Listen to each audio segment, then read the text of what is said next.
I got asked this question by somebody in high school that I ran with, and we both took ice baths like all the time. After practice, it'd always be me and him, and we'd take them for about 10 minutes. And we basically just submerge ourselves above the waist in ice water, and then we'd just sit there for 10 minutes, and we'd have this competition to see who could stop on 10 minutes on the mark. And it was insanely hard, but he was able to do it like 3 times, and I still to this day don't understand how he's able to do it.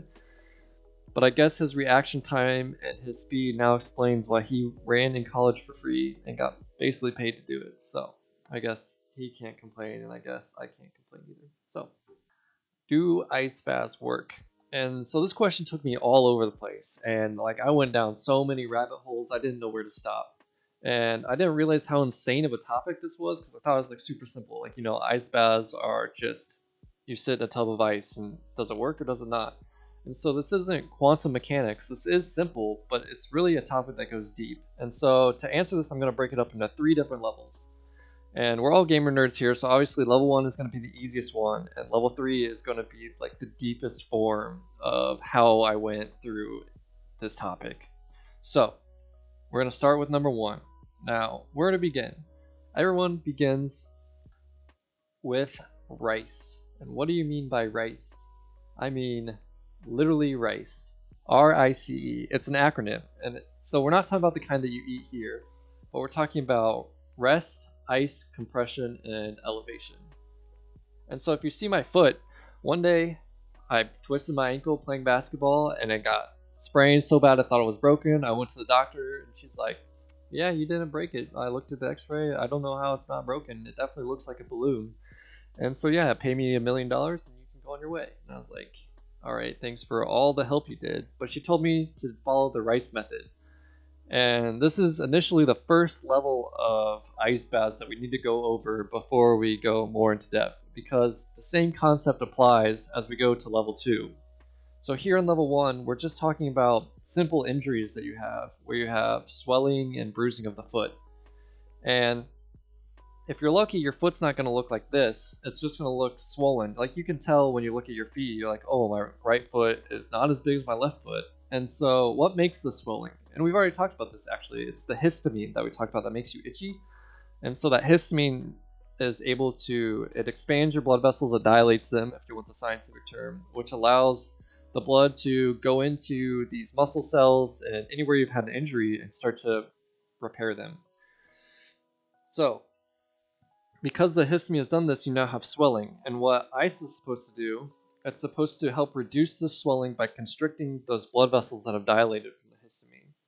And so obviously the rest is pretty simple. And after you ice it, it reduces that swelling that you have. And then you have your compression, your elevation, which basically, especially with a foot injury, if I'm not elevating my foot, all of that nasty scar tissue and the cells that are dead basically now are just sitting in my foot.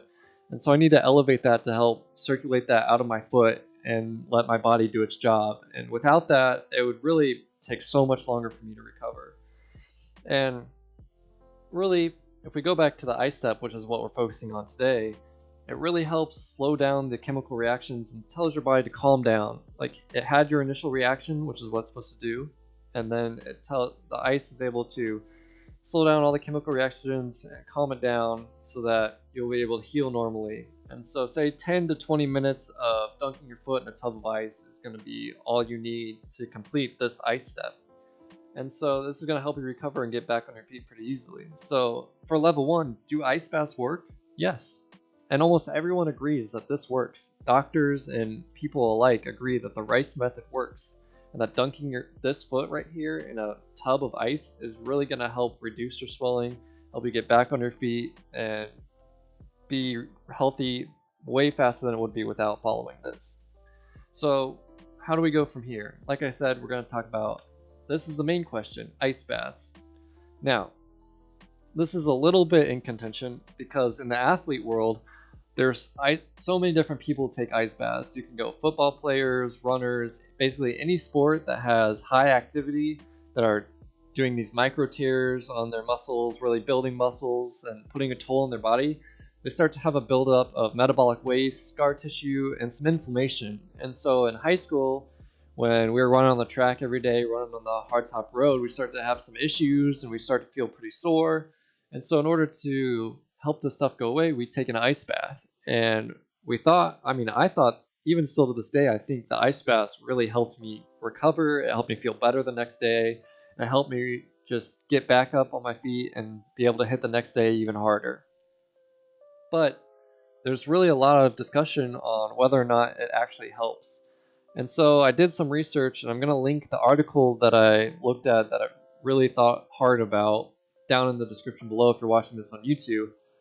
But according to, I'm going to mispronounce the name, Aaron, Ahame, and Prentice, 15 minutes of immersion in ice water is required for vasoconstriction to occur. So basically what this means is you need to sit in an ice bath for about 15 minutes for you to have any benefits of an ice bath. Because like I said, the Rice method, ice is used to constrict your blood vessels, and it helps reduce swelling.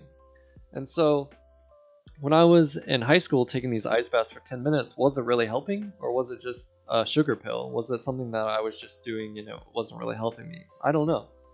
It's hard to tell because everybody's different. I think to this day, I was able to reduce some of the swelling in my legs that I was experiencing when I was running, but I was also doing some other therapy. So can I attribute all this to ice baths, or do I contribute it all to this therapy, or was it a combination of both?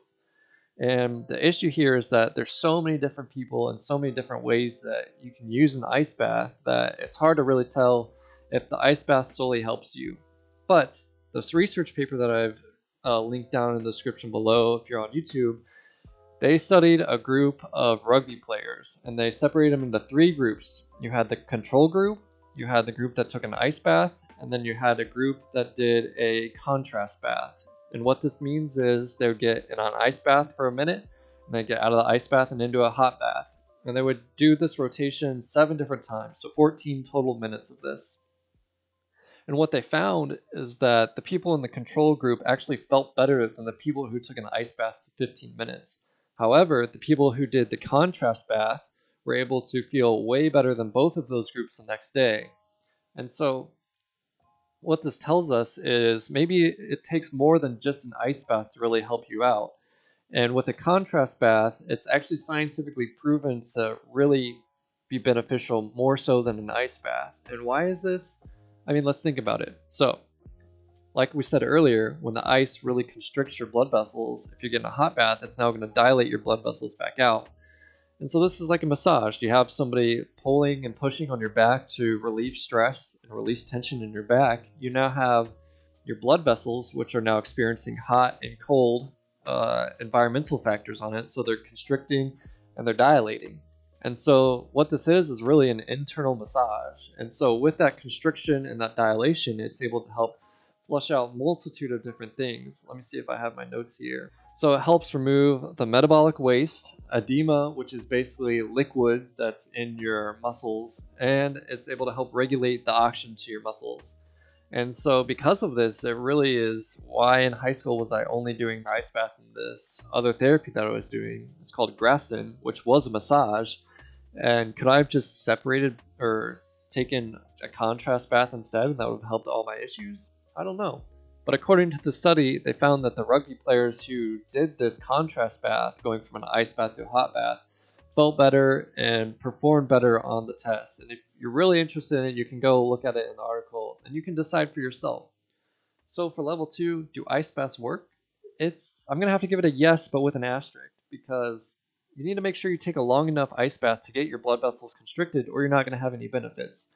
And it's really hard for you to tell if you did that or not. So if you follow the one scientist's advice, just stay in that ice bath for 15 minutes, and that'll really help you recover. It'll help your blood vessels constrict, reduce swelling.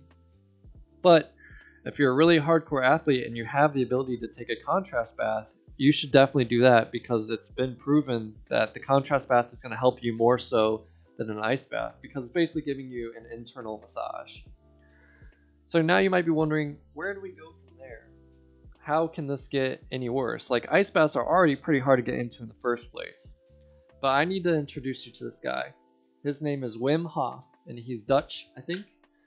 And he's also labeled as Iceman. And this dude is insane. And he does an extreme form of ice therapy and meditation and breathing exercises, which I'm not going to go into depth here, or I'm not even going to get hit on the science of it because his methods are very outlandish and it only works for some people. And in 2015, I think some people actually died following his methods. But what he's been able to do is insane. Let's just look at his records. He was able to swim 50 meters under ocean ice, and when he was attempting this, his corneas froze. This dude is insane. I don't know if he's just insane or if it's really true what he does. And I actually ended up watching a Yes Theory video where they followed through on his training program for 4 days, and they sat in like ice water for over 10 minutes on their first day. And I'm talking, this is like hypothermia ice water. This is not ice bath ice water. This is something that will kill most people. And guess what? They walked out of that icy river and had no hypothermia and no issues after that. And then later that day, or later that week, I think it was like a 4 day program that they went through, they ended up like walking up an entire mountain in only shorts. Like, whatever method this guy does, it's not just applicable to him, but it's also applicable to other people. And what he's also done, so let's go over some of his other records. I got distracted, sorry. But he ran a half marathon barefoot in snow. He climbed 80% of Mount Everest with nothing but shoes and shorts. 80% of it. That's like 23,000 feet, which is insane to me. One of the craziest things that he's done that even doctors to this day don't really understand how he did it.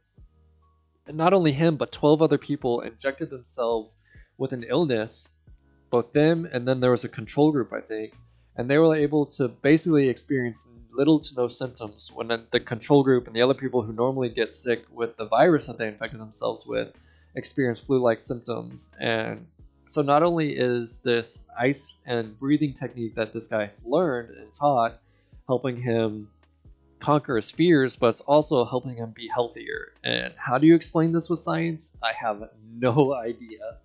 And if you need to figure out how he's doing this, you just need to look him up. His name is Wim Hof, and it's insane. So for this level 3, it's so hard to tell whether or not ice baths are really helpful for him. But from just some basic research, I think he's able to tap into his adrenaline receptors. And with this cold therapy and this breathing exercises, he's able to trigger his fight or flight response or his adrenaline and control that and use that to strengthen him and make him healthier. And it's literally insane. So, is this level 3 ice bath? Does it work? I don't know. You need to take his course and let me know. And then you can come back and tell me what you think because it's pretty insane. He does have a free version, like a mini class on his website, which maybe I'll take. I'll let you guys know how that goes if I do take it, but it's crazy. So, all in all, do ice baths work? I think the answer is yes. In the simplest form, ice baths work. If you hurt yourself and you get injured and have swelling, you need to follow the rice method. Put ice on you, rest, compress, elevate. And if you're an athlete who's always burning calories and who's always tearing micro tears in their muscles to make them bigger, or who's just feeling lots of inflammation in their body, taking a 15-minute ice bath has been proven to work. And if you want to take it one step further, you need to take a contrast bath, and then you get take an ice bath and a hot bath, and that'll be able to help you out. So let me know what you think about this topic. If you have any more science questions, let me know in the comments or in chat. And if there's no more questions, I think we're going to get into some Rocket League.